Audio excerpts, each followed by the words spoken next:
Hi, g'day everyone, it's AC here, and welcome Hi, y'all. boys.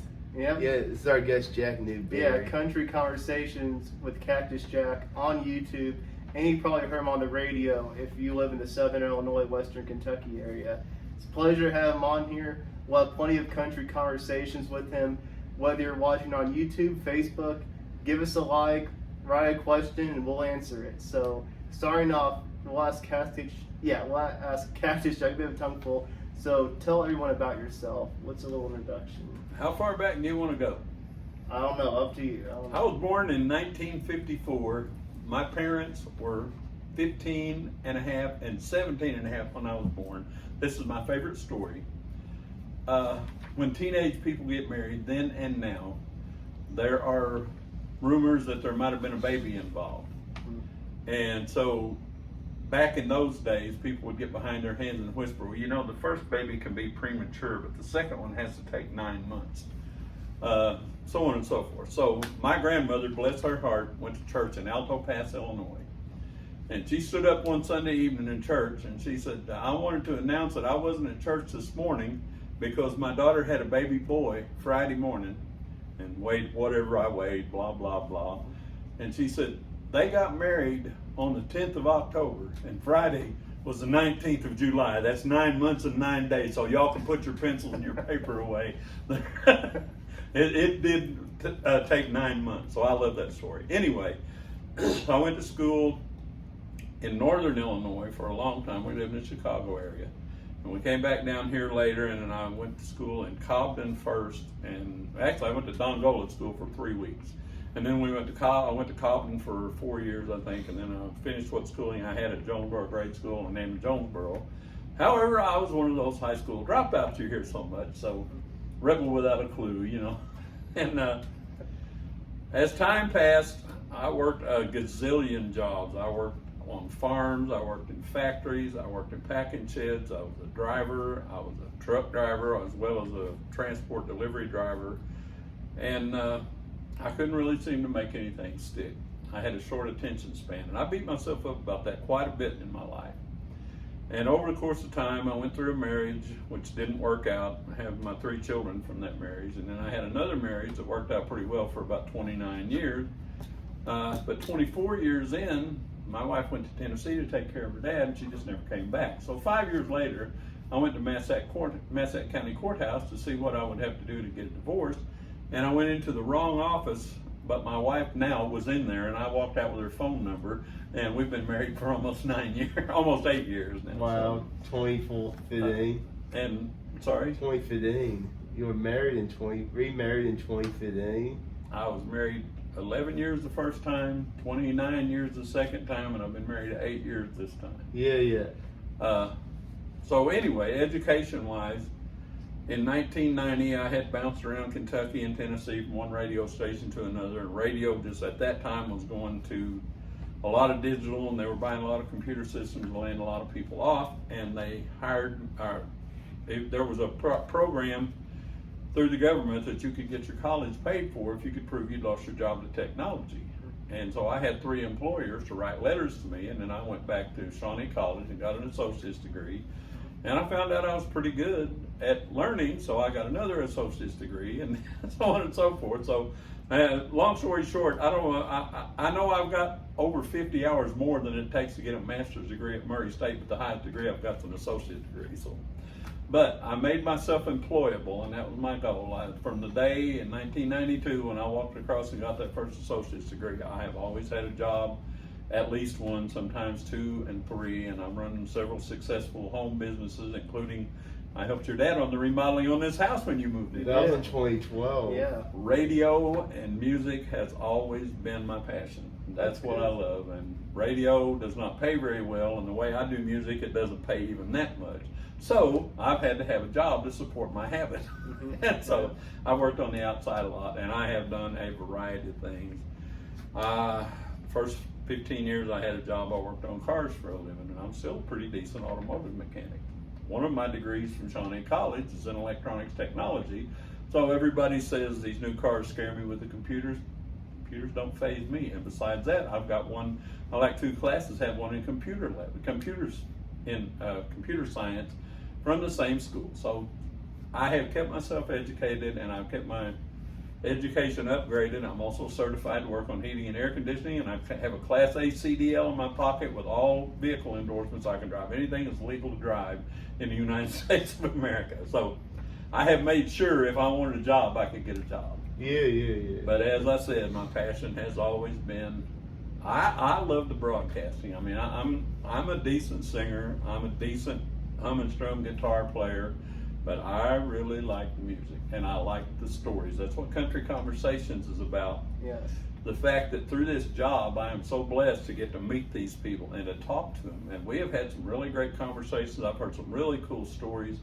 Some of them are already on the site now. There's one right now that I'm waiting for one photograph. I'm going to go find out from the guy tonight how to get that photograph. The rest of it's been done for a week and a half. That's great. But there's one photograph that I need to finish the best story on this one. Oh, yeah. And then I have another one that is a rodeo in Buchanan, Tennessee, and the rodeo announcer is a guy named Stephen Ginn. And he's a really good guy. He's a really good young man. He's not a pro archer, although he works in an archery store in Catawba, Kentucky at Hubie's, but he does amateur archery everywhere, and he's very well respected in that community, and he's a really good announcer. And I've got an interview with him plus rodeo footage, and I dropped a short on that one yesterday before I found out I had to take my grandson to Murray this morning, so I didn't get that one done either. So there's going to be a lot of new things coming in on Country Conversations in the next 2 or 3 weeks. Yes. And I don't know if that answers any of your questions or not, but you said that I'd bring you up to speed, so that's pretty much it. Yes. But one more thing, I am a Harley biker, and that's how I ended up with my wife's phone number in the courthouse, was because I was wearing a Harley shirt. And she loves Harley bikes and Harley bikers, and we've been together inseparable since 2015. Yeah.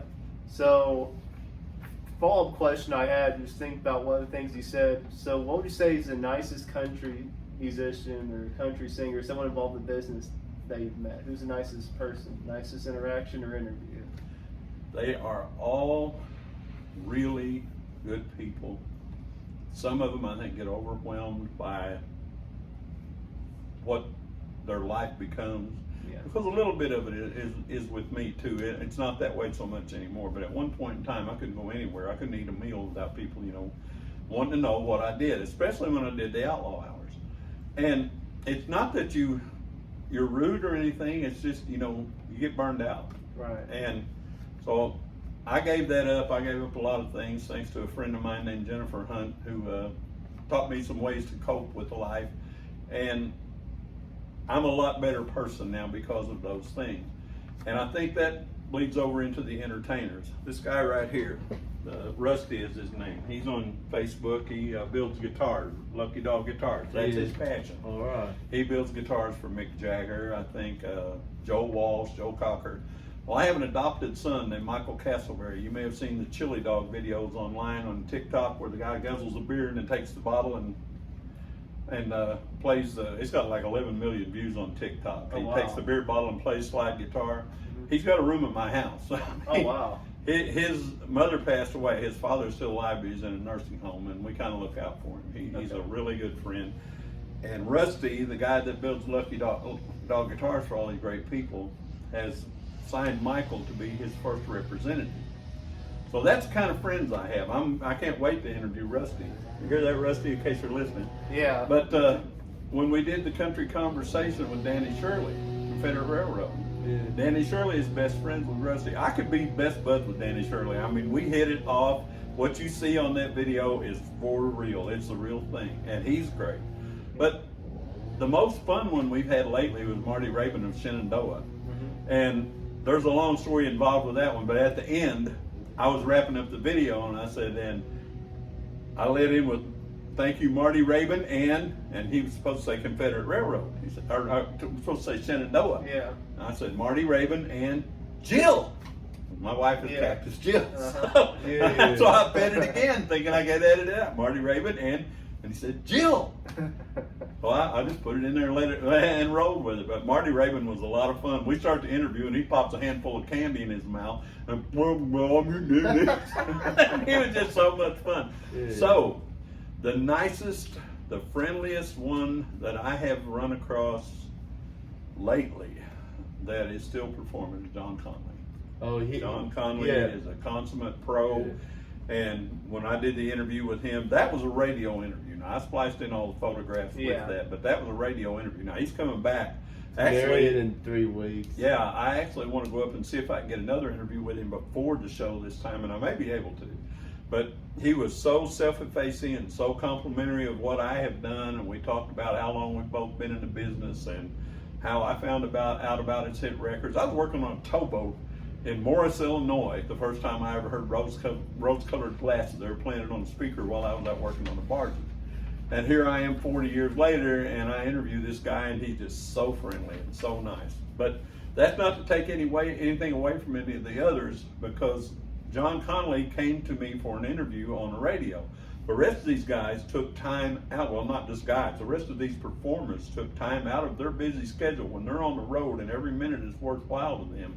And they spent time for me, and for my viewers and for my listeners on the radio. And that is top notch. That is really, really great. And I know entertainers from every level of the spectrum. There's a friend of mine named Roy Henderson, who either last night or tonight is going to play the music for Georgette Jones, George Jones' daughter. Yeah. And you know, she had a big hand in producing the George and Tammy miniseries last year. Well, Roy is playing lead guitar for Georgette. Yeah. Like I say, it's either last night or tonight. It's going to be on Facebook Live and on YouTube Live, I think. I told you about Chili Dog, Michael Paul. Yeah. My previous wife's father was one of the most successful songwriters there's ever been in Nashville, Tennessee. At the time he passed away, I believe he still had 200 hit songs in his catalog. Wow. If I named the songs, you would know, but without the permission, I don't want to get into that. The people that know me know who it is. And it wouldn't be hard to find out, but as far as putting it on social media, you know, I don't know how the family would feel about that, so I'll leave that to them. But he was a very well-known man. He won Song of the Year several times on CMA Awards. My sister-in-law would go pick up his awards for him because he didn't like to go on the award shows. But this is somebody you know. So I didn't really make any musical connections out of him, but through radio, Tom T. Hall. Yeah. Tom T. and my dad and Elvis and a guy named Jerry Sullivan were all on the same base in Germany at almost all the same time. Now, my dad and Jerry were there. Jerry was the bass player or the drummer, I can't remember which, for Bill Haley and the Comets when Rock Around the Clock was big, and he got drafted. Well, my dad was in Germany, and they became friends. They played around Europe. You know, they took their little two-man show, and they went and played music around Europe. And when they came back, Jerry was part of the Sullivan family bluegrass gospel, and that was his family business. And he went back home, and then he went to Nashville and made a career. And my dad wouldn't give up the day job. So when we would go see Jerry when he was playing in concert, you know, he played with Emmylou Harris. He played all these bluegrass festivals and all this kind of stuff. Great guy. And he would always call us out. Yeah, there's my best friend from the Army, Bobby Newberry. There ain't no singer sings any better than him, and that's his boy. You're going to WKYQ in Paducah. If you're going through West Kentucky, turn the radio up. He's probably going to be on there, especially if you're listening to Outlaw Hours. And that was Jerry's thing, you know. He was Andy Griggs. You know who Andy Griggs is? I've heard of that guy. Andy Griggs, if heaven was a pie, it might be cherry. Well, anyway, that was Andy's father-in-law. Jerry's daughter and Andy were married. They're not anymore, but they were then. So through my dad, through Jerry Sullivan, I've got pictures on the wall of my dad and Marty Stewart and Jerry Sullivan and Narvel Phelps and Bill Anderson and Connie Smith were, you know, this was my dad's friends, you know. Yeah. So between radio, I already knew some of these people, but also, you know, through my dad, I knew these people. So I have been very blessed to be, you know, like that turtle on the fence post that Billy Graham talked about in all those sermons. You know, the turtle's on that fence post. He does not know how he got there. He doesn't know how he's going to get down. He's just there. And that's kind of where I am in my life. I'm really happy for everything I've been blessed with, and I'm tickled to death that everybody has been so gracious to me and so kind with these interviews. And I have probably another 8 hours of interviews that I have not been able to produce yet because they take all the, you know, editing. Y'all do the editing on YouTube. Yeah. Okay, if I've got, for instance, I have an interview with Don McLean, Mr. American Pie. Yeah. He wrote a book Yeah. 3 years ago and made American Pie into a children's book. And I got a privilege to interview him. Such a nice guy, so intelligent, so friendly. And someday I would like to produce that one. But I've got all this stuff happening now, and I've got the stuff that's backed up behind. So, you know, it's a struggle. It's a good problem to have, though. I love the struggle. I do. Yeah. I'm very happy with it. Yeah. And now I get to hang out with you guys. I Yeah, mean, you know, yeah. when you get as big as Donald Trump, I'm going to say, man, those guys interviewed me on YouTube when they were kids. Yeah, I have no doubt that you guys are going to go far. You're going to do great. I mean, I'm really excited about this today. Yeah. I appreciate it, man. So, was this the first time you've ever been interviewed? You've interviewed dozens of artists. Is this the first time that This is Cactus my Jack absolute himself? first time being interviewed by the Heine Boys. I have never, ever been interviewed by anybody. That's cool. How does it feel to be on the other side of the interview? Man? I feel very comfortable here because I know what you're going through. I know that you're trying to get the information to send out to your audience, and some people don't see it that way. Some people, like I was saying earlier about them being, they feel like you're prying into their personal life. And in a way, I guess you are. Yeah. But I put myself here, you know. Yeah. At whatever level I am as an entertainer, this is what I chose to do, and I don't blame anybody else for that. This is my thing, and I'm very happy being here. For whatever that's worth. Yeah. And I think that's the answer to your question is being as an interviewee, I don't feel like my stories are that good to tell, but if I can lead somebody into something to convince them to go ahead and try something. I'm a high school dropout from Cobden, Illinois, a child of teenage parents that were too young to be driving a car, much less raising a child. And I had every opportunity thrown at me, and I threw them away and threw them away and threw them away. And God has allowed me to be here, and I'm very thankful for that. I'm happy to be here. So whatever you got, if I can give you an honest answer, I will. There are some answers that I can't give you because other people are involved, like the identity of my father-in-law. I don't want to bring up any bad memories or have anybody think I'm trying to build a YouTube on somebody else's coattails or a Facebook. Right. If they say it's okay, we'll follow up sometime and I'll tell you. It's not that big a deal. But what I would really like to do is if any of them would like to get on with me or with us and talk about their dad and the songs he wrote, because I know the stories. I mean, they talk about a story of a song that was a song of the year that had finger snapping and whistling in it. They talk about that they sung that one around the dinner table forever before he ever finally wrote it into a song. Oh. Yeah, because you see all these artists nowadays like Paul McCartney, Bob Dylan, they all have these books now, pretty much like how they wrote every single song now. That'd be interesting. Those are great stories. And Yeah.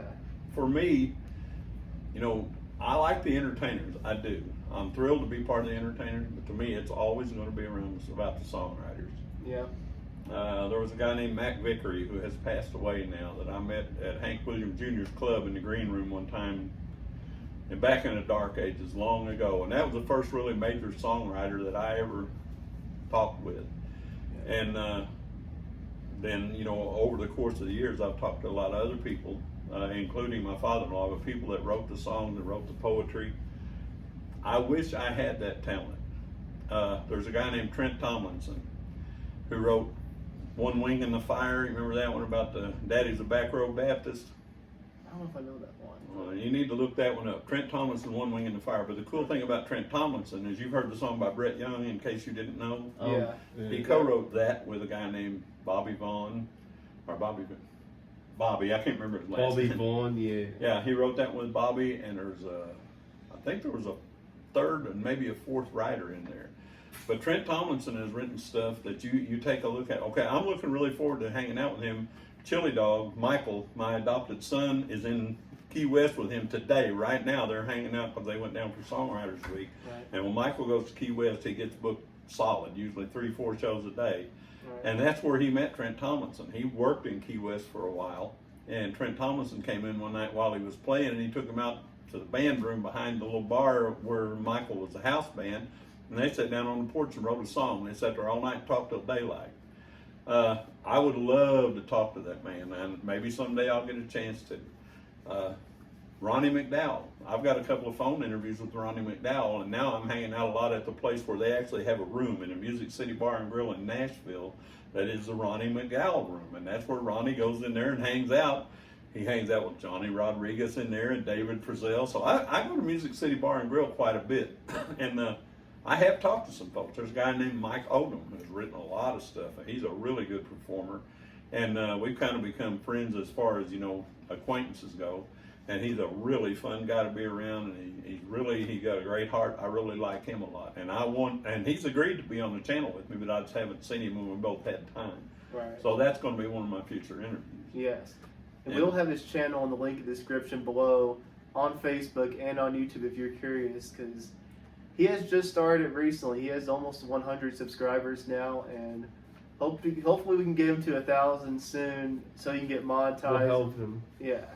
You guys, anybody that wants to subscribe today, I'd really appreciate it. But if you don't mind, I'd like to explain what my channel is about, because folks want it in a box and it's never going to fit. Yeah. Country Conversations with Cactus Jack is not about Cactus Jack, and it's not really about any one person I'm interviewing. We have a lady on there that I met in Daytona during Bike Week this year. Her name is Ellen, and she was talking to someone else, and I overheard the conversation. And she has this tattoo on her wrist, and then she's got a POWMIA bracelet. You've seen those. Okay, Ellen got one of those bracelets, and she wore it for 40 years. Wow. She would not let them take it off, even while she had her children. They taped it up and left it on her. And she found the guy's family that was on there, and then they found his remains after that. It's a really sweet story. If nobody sees my video of Ellen, nobody else is going to hear that story, but it needed to be told. And this is such a great story. She was such a great lady. Nervous. She was a nervous wreck. She was like the cat that, are you nervous, putty tat? But she did in the Warner Brothers cartoon. But she did it.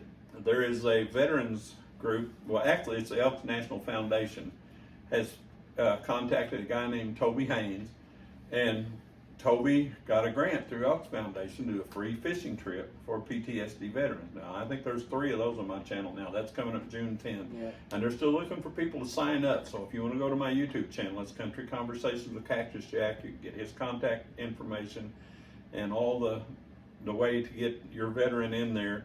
That's important to me, and that's under good causes. I do a lot of motorcycle stuff, so we went down for Bike Week and we took video, but not like everybody else's video. Everybody else wants to see the girls with these hanging out to here, and they want to see the coolest bikes.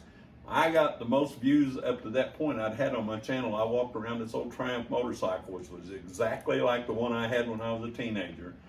And I just walked around it and dropped a video of it, a short video, and by morning it had 900 views. Oh, wow. I'm Yep, like, well, I'm onto something here. That's the power of YouTube Shorts and TikTok nowadays. Yeah. The bridge, the I-24 pothole bridge. That is my most successful video to date, because You used to upload the Brookport Bridge too. I'm not yeah, I just did that a couple days ago. I can tell you that story You too, did that if you Friday. have time. But the I-24 one, I had one of those suction cup camera things on the windshield, and I started the video and started talking, and I hit that first pothole there, and the camera flipped upside down and landed in the floor. That's on the Brookport Bridge one. Yeah. So I had to drive all the way across the bridge and pull over and pick my camera up and put it back on the windshield, and then drive all the way back and take the video again. And the one that's on there is actually the second try, but I took the video of where it fell on the floor and shut off. I did stick that on there. So anyway, the Brookport Bridge one is strictly, I wanted to see if I could get any views with it, because there's one on there, an older one that's about 6 minutes long, that's got 4.5 million views, and it's exactly the same thing as Brookport Bridge. Yeah. Well, the YouTube people say, you know, to leverage, what do they call it? A ranked video. Yeah. Well, I've just patterned that after a ranked video to see, it doesn't seem like it made any difference, but it was worth a try. The ones that I see that are the most successful is like Stephen Ginn. You know, this guy he's a young man. He's dedicated to what he does. He was a bull rider. And he says in the interview what happened to him that changed him into a mic man. And we interviewed another guy who gets out there and slaps these bulls around. And that's what I asked him on the videos. What in your life possessed you to think you could walk up to a 1,200-pound bull and slap him around? And he explains it. You know, it's a good story. Those are the stories that are on Country Conversations with Cactus Jack. Now, I love it because I wanted to talk to Danny Shirley about Governor Pritzker canceling his shows and how it didn't hurt him a bit. And that's on there. And I thought that was a great story. Well, then we went off into the weeds and we found out about Saudi Daisy, which is his hometown, and about a lot of the songs. And, you know, about when he started out writing songs, he talked about he wasn't a songwriter. He talks about that. That's a really cool story. But if it was AJ and AC telling the story about Saudi Daisy and the hometown and so on and so on, it would still be a great story. And that's what Country Conversations is about, is the backstory. Whoa. We will repair the chair. I'll lean forward here. Gary Van Meter is the guy I'm going to see tonight. And he's from here. He's local. But he went to Branson, and he played steel guitar for 28 years. He was the music director for several shows.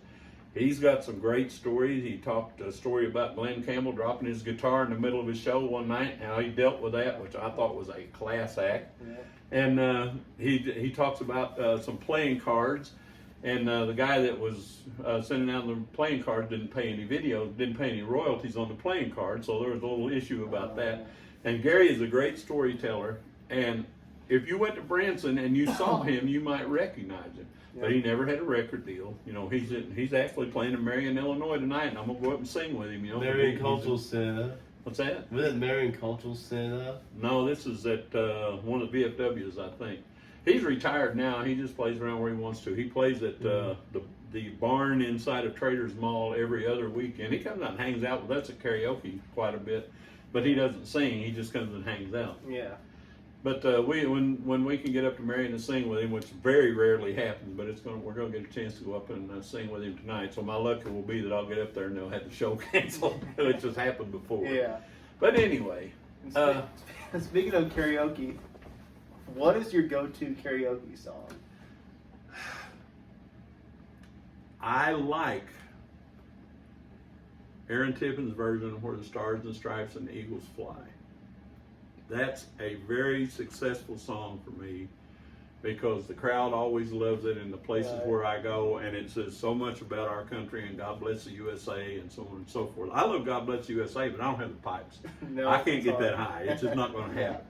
But as far as my go-to karaoke song, there's probably 50 of them. That's just the first one that came to your head. Well, that's the one that I like the best because the crowd always likes it. You know, I'm a performer. Yeah. And Merle Haggard had a song you might be able to find. We played it when I first started in radio called No One to Sing For But the Band. And that's what the song is about, is he was a really successful musician. Whoever wrote this song was a really successful musician. And he got a girlfriend, and the girlfriend wanted him to sing these same 3 or 4 songs all the time. And eventually the girlfriend left him, and he didn't have any crowd left, and there was nobody to sing for but the band. Mm-hmm. So I like to do what gets response for the people that came in and they're spending their money and supporting my karaoke shows or whatever shows I'm doing. I want them to be happy. I can sing the stuff that I like at home. I've got 4 systems, you know, I don't, you know, but I like to do the stuff that the crowd likes. And the other side of that is everybody has a super favorite song. Right now, one of the main favorites is Making You Feel Good Again by Drake White. Another one is Chris Stapleton's version of Tennessee Whiskey. Yeah. Okay, I love those songs and I can sing them fairly well. But if you come to a karaoke show and you've got one song and that's it, you're not going to sing and you're not going to come back. So I stay off of the really, really popular stuff for that reason, because I want the people that come to the show to have a good time. And I can kick off into Diamond Rio, Mirror, Mirror, or Norma Jean Riley, or I can do Betty's Being Bad, Sawyer Brown. I can do Ray Stevens, Shriners Convention. Everybody has a good time, and if you want to sing your go-to song, I haven't stepped on it. Yeah. And that's my philosophy about karaoke, and I guess it works. We've been pretty successful with this. You know how we got into karaoke? Have you heard this story? I don't think so. Let's hear it. Let's hear it, man. My son, Jeremy, who has since passed away, got involved in karaoke, and my dad was in karaoke for a lot of years, and I cracked on them. I eat them up. Well, Dad, you got training wheels on your motorcycle now. You're not playing your music anymore. And my son, you know, I'm not doing karaoke. So I teased him mercilessly for years. Well, in the course of me being alone for a few years before, the relationship ended, Jeremy and his wife got kind of worried about me sitting over there at the house by myself, so they started trying to find ways to get me to come out with them. Well, they wanted me to go do karaoke, and I said, I'm not doing karaoke, so I'd go over and sit with them. And so this went on for a year or two, and the old Show Me's, which is now Willow Pond at Exit 11, was where he did karaoke. And they were having a contest one night. It was on a Wednesday, coincidentally. And they're having a karaoke contest, and he called me up. And by the way, I've had a lot of experience in judging music contests too. So he called me up and he says, our judge didn't show up, we need you to come and judge karaoke, which I found out later was a lie. But I jumped in the truck and flew over there, because I do like to judge contests. I like to help people, bring them along, and tell them stuff like what I just told you about song choice and so on and so forth.